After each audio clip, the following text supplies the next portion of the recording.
प्रधानमंत्री नरेंद्र मोदी ने घरेलू दौरों के दौरान अपने काफिले का आकार कम कर ईंधन बचत और पर्यावरण संरक्षण की दिशा में बड़ा संदेश दिया है। एसपीजी सुरक्षा प्रोटोकॉल यथावत रखते हुए वाहनों की संख्या में कमी गुजरात और असम दौरों से लागू की गई। प्रधानमंत्री ने जहां संभव हो बिना नई खरीद के काफिले में इलेक्ट्रिक वाहनों को शामिल करने के निर्देश भी दिए हैं। यह कदम आयातित ईंधन पर निर्भरता घटाने और आर्थिक मजबूती बढ़ाने की उनकी 7 अपीलों के अनुरूप माना जा रहा है। प्रधानमंत्री की पहल के बाद गृह मंत्री अमित शाह, रक्षा मंत्री राजनाथ सिंह सहित सभी केंद्रीय मंत्रियों और एनडीए शासित प्रदेशों के मुख्यमंत्रियों ने भी अपने काफिले का आकार काफी कम कर दिया है।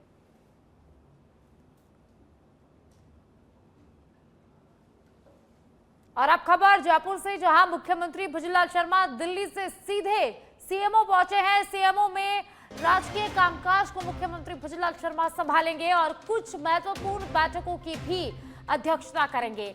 सीएमओ के अधिकारी मौजूद हैं। आज शाम 4 बजे बाद जोधपुर के लिए रवाना होंगे मुख्यमंत्री भुजलाल शर्मा। जोधपुर से जालोर के पंसेरी गांव पहुंचेंगे मुख्यमंत्री भुजलाल शर्मा और ग्राम चौपाल कार्यक्रम में महिलाओं, किसानों और युवाओं से संवाद करेंगे। तो मुख्यमंत्री भुजलाल शर्मा दिल्ली दौरे पर थे, जहां उन्होंने सीआर पाटिल से मुलाकात की और अब दिल्ली से सीधे सीएमओ पहुंचे हैं मुख्यमंत्री भुजलाल शर्मा। यहां राजकीय कामकाज करेंगे, कई महत्वपूर्ण बैठकों की अध्यक्षता करेंगे। इसके बाद उनका जोधपुर जाने का कार्यक्रम रहने वाला है।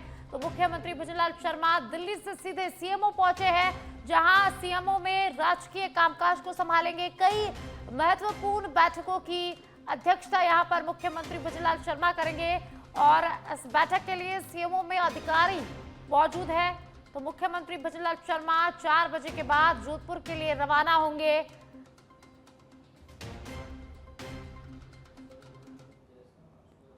रामदेवरा में राजस्थान प्रशासनिक सेवा में चयनित 2 युवा अभ्यर्थियों ओम प्रकाश बिश्नोई और रावल सिंह तंवर ने बाबा रामदेव की समाधि के दर्शन कर खुशहाली की कामना की है। संघर्षपूर्ण परिस्थितियों में पले बड़े दोनों युवाओं ने सरकारी स्कूलों में पढ़ाई करते हुए कठिन मेहनत और लगन से यह मुकाम हासिल किया है। दोनों किसान परिवारों से आते हैं और मूलभूत सुविधाओं के अभाव के बावजूद लगातार प्रतियोगी परीक्षाओं की तैयारी करते रहे। रामदेवरा पहुंचने पर समाधि समिति कार्यालय और युवाओं की ओर से उनका जोरदार स्वागत और अभिनंदन किया गया। दोनों अभ्यर्थियों ने आगे और उच्च पद हासिल करने के लिए लगातार तैयारी जारी रखने की यहां पर बात कही है।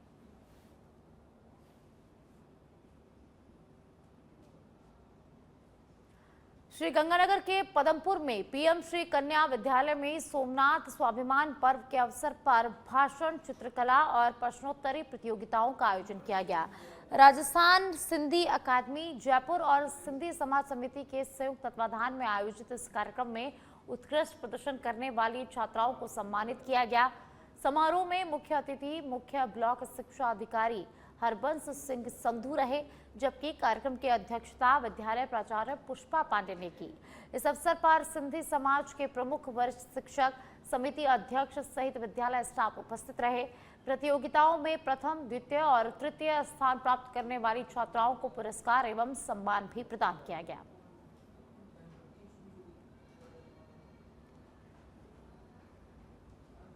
और अब खबर बारां से है, जहां बारां में गोवंश संरक्षण को लेकर गौ सेवकों और हिंदू संगठनों ने प्रशासन के खिलाफ नाराजगी जताते हुए आंदोलन की चेतावनी दे दी है। शहर के एक निजी ढाबे पर आयोजित प्रेस कॉन्फ्रेंस में वक्ताओं ने आरोप लगाया कि 3 महीने पहले गोवंश संरक्षण को लेकर हुए आंदोलन के दौरान प्रशासन को 5 सूत्रीय मांग पत्र सौंपा गया था और सहमति बनने के बावजूद अब तक कोई ठोस कार्य शुरू नहीं हुआ है। गौ सेवकों ने कहा कि यदि 1 महीने के भीतर मांगों पर काम शुरू नहीं किया गया तो पूरे संभाग में बड़ा आंदोलन किया जाएगा। प्रमुख मांगों में गो एम्बुलेंस सेवा, आधुनिक गौशाला निर्माण, मृत गोवंश के अंतिम संस्कार की व्यवस्था और नियाना कचरा प्लांट को चालू करना शामिल है, ताकि गोवंश पॉलिथीन खाने से यहां पर बच सके। मांगी छोटी गौशाला की जमीन है, गो एम्बुलेंस है, नियाना कचरा प्लांट है और शहर की समस्त जो कचरा की दुर्व्यवस्था फैल रही है उसका निस्तारण हो, और साथ ही गौ माता का मृत्यु को जो प्राप्त हो चुके हैं उनके लिए इलेक्ट्रिक शौचागार बनना चाहिए या फिर एक डंपिंग यार्ड उनके लिए बनना चाहिए। ये हमारी मुख्य मांगे हैं। आपको आश्वासन मिला था, क्या आश्वासन मिला था और किसने आश्वासन दिया था आपको? आश्वासन के दौरान वहाँ पे 4 अधिकारी शासन प्रशासन के मौजूद। क्या आश्वासन मिला था? आश्वासन मिला था 15 लाख का एम्बुलेंस का बजट उन्होंने पारित किया था, या कहें कि मौखिक आश्वासन दिया था कि 15 लाख तक हम आपको एम्बुलेंस के लिए दे देंगे। कोई एम्बुलेंस नहीं है, गौ सेवक मोटरसाइकिलों पे गौ माताओं को लेके आते हैं। अगर गो एम्बुलेंस दी है तो समिति के द्वारा हम लगभग 5 से 7 केसों को रोजाना रेस्क्यू कर रहे हैं अभी तक में, और इन पे 4 से 5 हज़ार रुपये डेली हमारा खर्च हो रहा है। प्रशासन से हम गो एम्बुलेंस की मांग निरंतर जारी रख रहे हैं अभी भी, और गौशाला की मांग इसलिए मुख्य, अगर 12 की नगर के सारी गौ माताएं गौशालाओं में चल जाती है। और अब खबर आसपुर से है, जहां आसपुर कस्बे में ईसाई मंदिर के पीछे स्थित एक बाड़े में अज्ञात कारणों से लगी आग ने देखते ही देखते विकराल रूप धारण कर लिया और पास ही स्थित भंगार के गोदाम को अपनी चपेट में ले लिया। तेज हवाओं के कारण आग तेजी से फैल गई, जिससे गोदाम में रखा लाखों रुपए का सामान जलकर खाक हो गया है। आग की ऊंची लपटों से आसपास के रिहायशी इलाके में दहशत फैल गई। सूचना के बावजूद स्थानीय स्तर पर फायर ब्रिगेड उपलब्ध नहीं होने के कारण ग्रामीणों और पीड़ित परिवार ने खुद ही बाल्टियों से पानी डालकर आग बुझाने का प्रयास किया, लेकिन बिजली आपूर्ति बंद होने से पानी की कमी के चलते राहत कार्य प्रभावित हुआ है। काफी मशक्कत के बाद आग पर काबू पा लिया गया, लेकिन तब तक भारी नुकसान यहां पर हो चुका था। आग इस बाड़े में से किसी ने जला दी है, जो वो वहाँ से फैलते फैलते सूखे लकड़ियों में फैलते फैलते हमारे गोदाम में आग लग गई है। वहाँ पहुँचते ही हमने पूरे परिवार में या पूरे गांव वालों ने पूरा लेकर पानी डालकर फिर बुझाने की कोशिश की है, पर में भुट्टे वगैरह, प्लास्टिक के बोरे, रद्दी कार्टून, टायर थे पुराने, सभी जल के। और अब खबर डीडवाना से है, जहां डीडवाना में नीट परीक्षा के पेपर लीक होने के बाद परीक्षा रद्द किए जाने को लेकर देश भर में विरोध प्रदर्शन जारी है। और इसी कड़ी में आज डीडवाना जिला मुख्यालय पर जिला कांग्रेस कमेटी की ओर से कलेक्टर आवास के सामने विरोध प्रदर्शन किया गया।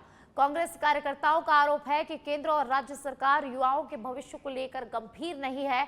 नीट जैसी महत्वपूर्ण परीक्षा में सावधानी न बरती जाने के कारण पेपर लीक हुआ और अंततः परीक्षा रद्द करनी पड़ी, जिससे लाखों विद्यार्थियों का उज्जवल भविष्य खतरे में पड़ गया है। प्रदर्शनकारियों ने आरोपियों के खिलाफ कड़ी कार्रवाई करने की यहां पर मांग की है। राजस्थान के अंदर हमारा जो पेपर लीक का मामला हुआ है, ये बीजेपी गवर्नमेंट के होते हुआ है, और हम पूरे राजस्थान के हर कार्यकर्ता, हर जनप्रतिनिधि की एक ही आवाज है कि धर्मेंद्र जो है प्रधान, उसको तुरंत प्रभाव से गिरफ्तार किया जाए, और जो इस पेपर लीक के मामले में जो लिप्त है, जो भी तंत्र जुड़ा हुआ है, उसको उजागर किया जाए, और जो बच्चों का भविष्य के साथ जिन्होंने खिलवाड़ किया है, उसकी पुरजोर हम मांग रखते हैं कि उनके भविष्य को देखते हुए तुरंत प्रभाव से जो भी व्यक्ति इस पेपर लीक में सम्मिलित है, उसको गिरफ्तार करके। और इस बार 22 लाख छात्रों ने नीट के एग्जाम दिए, और 3 तारीख को एग्जाम हुए थे, और 4 तारीख को ही पेपर लीक होने की जानकारी मिल गई थी। लेकिन चूंकि भारतीय जनता पार्टी के लोग उसमें लिप्त होने के कारण न तो इनके खिलाफ में FIR दर्ज की गई और न ही उस पेपर लीक को उजागर किया गया। जब विरोध हुआ, जबरदस्त विरोध हुआ, तब जाकर के कल दिनांक 12 तारीख को इसका रद्द करने का निर्णय लिया गया है। जो कांग्रेस पार्टी ये मांग करती है कि जो लोग इसमें लिप्त है उनको तुरंत गिरफ्तार करके और रुदौल क्षेत्र में प्रस्तावित ब्यावर भरतपुर ग्रीनफील्ड एक्सप्रेसवे परियोजना के खिलाफ किसानों ने कड़ा विरोध दर्ज कराया है। ग्राम पंचायत कंजोली के किसानों और ग्रामीणों ने जनसुनवाई के दौरान रूपवास SDM विष्णु बंसल को महाज्ञापन सौंपकर परियोजना को रद्द करने की मांग की है। किसानों का कहना है कि वे अपनी पुश्तैनी और उपजाऊ कृषि भूमि किसी भी कीमत पर नहीं देंगे, क्योंकि इससे हजारों बीघा जमीन प्रभावित होकर उनकी आजीविका पर संकट आ जाएगा। ग्रामीणों ने आरोप लगाया है कि बिना सहमति के भूमि अधिग्रहण की प्रक्रिया आगे बढ़ाई जा रही है, जिसका वे पुरजोर विरोध करेंगे। किसानों ने वैकल्पिक रूप से मौजूदा सड़कों के चौड़ीकरण, खेरिया मोड़ पर एंट्री, एग्जिट और अंडरपास और पुलियों की पर्याप्त चौड़ाई की मांग की है। साथ ही चेतावनी भी दी है कि यदि जबरन भूमि अधिग्रहण किया गया तो बड़ा जन आंदोलन किया जाएगा। जिनके खेत जा रहे हैं वो बिल्कुल बहुत ज्यादा नाराज है, और इसको किसी भी कीमत पर नहीं निकलने देंगे। पूरे गांव की असहमति है इसमें, किसी भी तरीके से नहीं निकलने देंगे। कुछ भी करना पड़े, कैसा भी उपद्रव लेना पड़े, वो पूरा विरोध है बोल के, पूरी ग्राम पंचायत का विरोध है इसका।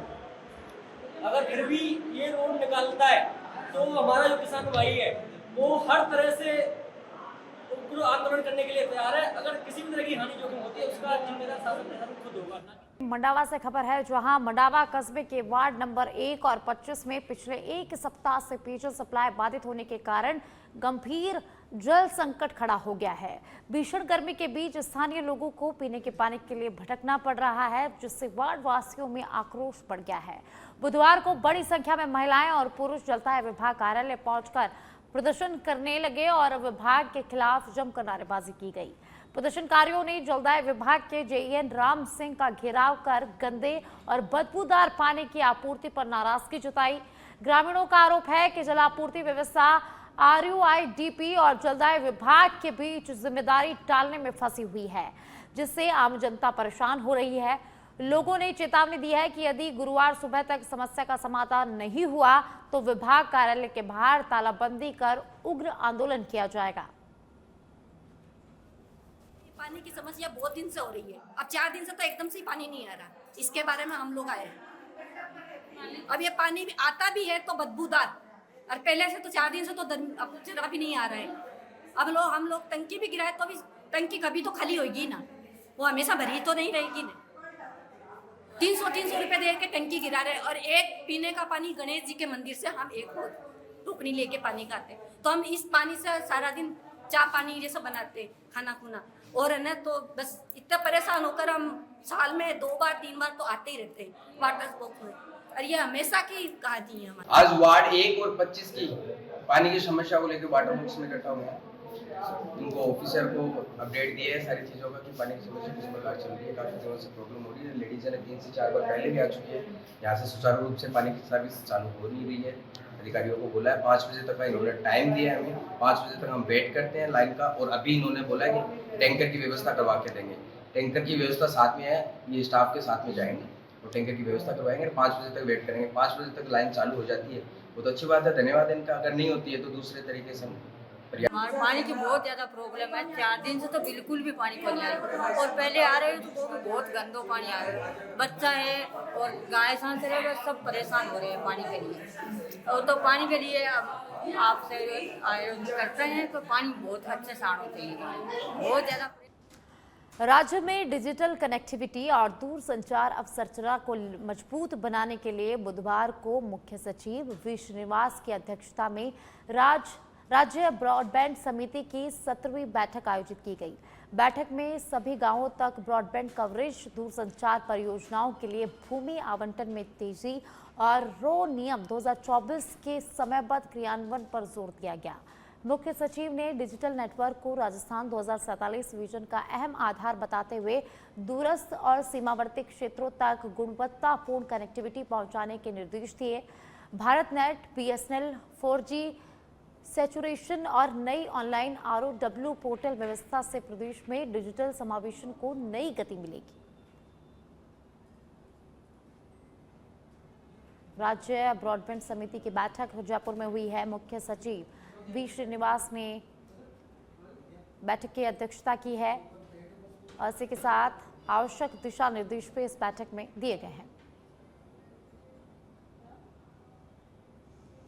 मंडावा पंचायत समिति में आगामी जनगणना 2027 को लेकर तैयारियां तेज हो गई है और इसी क्रम में पंचायत समिति परिसर में प्रगणकों के लिए प्रशिक्षण शिविर आयोजित किया गया, जिसमें ट्रेनर्स ने घर घर सर्वे, परिवारों की सही जानकारी दर्ज करने, डिजिटल डेटा एंट्री और सरकारी दिशा निर्देशों की विस्तृत जानकारी दी है। प्रशिक्षण में प्रगणकों को मोबाइल ऐप के उपयोग, दस्तावेज सत्यापन और सर्वे के दौरान बरती जाने वाली सावधानियों के बारे में भी जानकारी दी गई है। अधिकारियों ने जनगणना कार्य को पूरे पारदर्शिता और जिम्मेदारी के साथ पूरा करने के निर्देश यहां पर दिए हैं, ताकि हर व्यक्ति और परिवार का सही आंकड़ा जुटाकर सरकारी योजनाओं का लाभ प्रभावी रूप से पहुंचाया जा सके।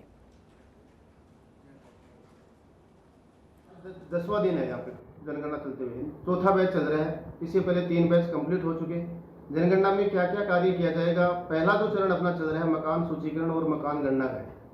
तो इसमें भवनों की गणना करनी है, किस प्रकार से किसको भवन मानेंगे, किसको नहीं मानेंगे, किसको मकान मानेंगे, HLO ऐप के अंदर किस प्रकार से करेंगे कार्य, ये सभी अब इस 3 दिन जो ट्रेनिंग चलेगी इसके अंदर उसको पूरा सिखाया जाएगा। पहले दिन जो सत्र है उसमें उनको जनगणना से संबंधित जो भी नियमावली है, उनकी धाराएं हैं। दूसरे दिन जो इनका मुख्य विषय है वो कैसे HLO ऐप में अपन प्रश्न भरेंगे, उनके उत्तर भरेंगे, और लास्ट में HLO ऐप की एप्लीकेशन को कैसे अपन फील्ड स्तर पर जाकर अप्लाई करेंगे, ये हम दोनों के द्वारा सभी प्रगणकों और सुपरवाइजरों को ट्रेनिंग के माध्यम से